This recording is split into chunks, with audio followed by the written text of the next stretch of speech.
വീണ്ടും മത്സരിക്കാനൊരുങ്ങി സാറാബി ഉമ്മർ രംഗത്ത്. എറിയാട് ഗ്രാമപഞ്ചായത്തിലെ 1-ാം വാർഡിൽ വീണ്ടും പിടിമുറുക്കാനൊരുങ്ങി സാറാബി ഉമ്മർ. കഴിഞ്ഞ 5 വർഷമായി വാർഡ് മെമ്പറായി സേവനമനുഷ്ഠിച്ച സാറാബി ജനങ്ങൾക്കിടയിൽ മികച്ച സ്വീകരണം നേടിയതിലാണ് ഇക്കുറിയും മത്സരിക്കാൻ തീരുമാനിച്ചിരിക്കുന്നത്. വാർഡിൽ വിവിധ വികസന പദ്ധതികളും ക്ഷേമ പ്രവർത്തനങ്ങളും മുന്നോട്ട് കൊണ്ടുപോയ നേതാവ് എന്ന നിലയിലാണ് സാറാബിയെ നാട്ടുകാർ കാണുന്നത്. തെരഞ്ഞെടുപ്പ് തീയതി അടുത്തു വരുമ്പോൾ 1-ാം വാർഡിൽ മത്സരം കൂടുതൽ ചൂടുപിടിക്കുകയാണ്. 2ാമത്തെ വട്ടമാണ് എറിയാട് ഗ്രാമപഞ്ചായത്ത് 1-ാം വാർഡിൽ ഇലക്ഷൻ നേരിടാൻ പോകുന്നത്. അപ്പോൾ കഴിഞ്ഞ വട്ടം എന്തൊക്കെ മാറ്റങ്ങളാണ് 1-ാം വാർഡിൽ കൊണ്ടുവന്നിട്ടുള്ളത്? ഞാനിപ്പോൾ 2ാമത്തെ പ്രാവശ്യമാണ് 1-ാം വാർഡിൽ മത്സരിക്കുന്നത്. കഴിഞ്ഞ പ്രാവശ്യം ഞാൻ ആദ്യമായിട്ടാണ് ഈ 1-ാം വാർഡിൽ വിജയിച്ചത്.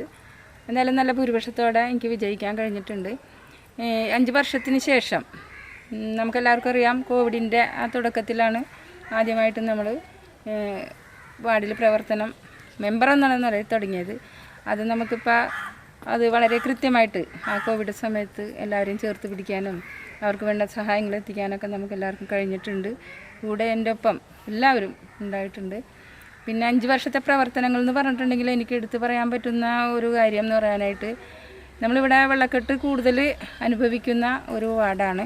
എന്താണെന്ന് വെച്ചിട്ടുണ്ടെങ്കിൽ 7 പഞ്ചായത്തിൻ്റെ വെള്ളം ഒഴുകി വരുന്ന ഒരു പ്രദേശമാണ് നമ്മുടെ ബ്ലാങ്ങാച്ചാൽ തോട്. ആ വെള്ളം വന്ന് തങ്ങി നിൽക്കുന്നത് നമ്മുടെ 1-ാം വാർഡിലാണ്. എന്താണെന്ന് വെച്ചാൽ ആ വെള്ളത്തിനെ നമുക്ക് പൊട്ടിച്ച് വിടാനായിട്ട് നമുക്ക് അറപ്പ എന്നൊരു സംവിധാനം നമുക്ക് ഈ പുതിയ റോഡിൻ്റെ ഒപ്പം പടിഞ്ഞാപ്പുറമുണ്ട്.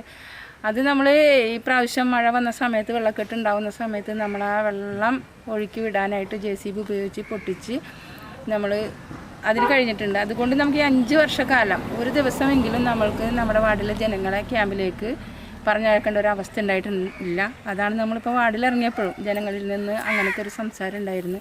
5 വർഷം ഞങ്ങൾക്ക് വെള്ളത്തിൻ്റെ ബുദ്ധിമുട്ട് അറിഞ്ഞിട്ടില്ല എന്നുള്ളത് ഒന്ന്. രണ്ടെന്ന് പറയാനായിട്ട്, നമ്മുടെ വാർഡിലുള്ള റോഡുകൾ നമ്മൾ കഴിഞ്ഞ ഇലക്ഷന് ഇറങ്ങിയപ്പോൾ നമ്മൾ വാഗ്ദാനം കൊടുത്ത റോഡുകളെല്ലാം നമുക്ക് ചെയ്യാൻ കഴിഞ്ഞിട്ടുണ്ട്. ഒരു റോഡ് നമുക്ക് കൂടുതലും ചെയ്യാൻ കഴിഞ്ഞിട്ടുണ്ട്. ഇനിയും അത്യാവശ്യം കുറേ റോഡുകൾ നമ്മുടെ പഞ്ചായത്തിൻ്റെ വാർഡിൻ്റെ ഉള്ളിൽ ചെയ്യാനുണ്ട്. കൺസെൻറ്റ് കിട്ടാത്തതാണ് നമുക്ക് മിക്കതും അങ്ങനെ ഉള്ളത്. അപ്പം ഇനിയും നമുക്ക് ഈ വരുന്ന 5 വർഷം ആ റോഡുകളൊക്കെ ചെയ്തു കൊടുക്കേണ്ടതുണ്ട്. പിന്നെ ഒന്ന് എടുത്ത് പറയാനുള്ളത്, നമുക്ക് ലൈഫ് വീടുകൾ 70ഓളം വീടുകളാണ് നമ്മുടെ വാർഡിൽ നിന്ന് അപേക്ഷകൾ ഉണ്ടായിട്ടുള്ളത് ഈ 1-ാം വാർഡിൽ നിന്ന്. അതിൽ നമുക്ക് 62ഓളം വീടുകൾക്ക് നമ്മൾക്ക് ലൈഫ് പദ്ധതിയിൽ കൊടുക്കാൻ കഴിഞ്ഞിട്ടുണ്ട്. പകുതിയിൽ കൂടുതൽ വീടുകൾ താമസിച്ച് കഴിഞ്ഞു ലൈഫ് വീടുകൾ. പിന്നെ നമുക്ക് കുറേ വീടുകൾ ഇപ്പോൾ പണിതുകൊണ്ടിരിക്കുന്നു. കുറച്ച് പേര് നമുക്ക് എഗ്രിമെൻറ്റ് വെച്ചുകൊണ്ടിരിക്കുന്നു.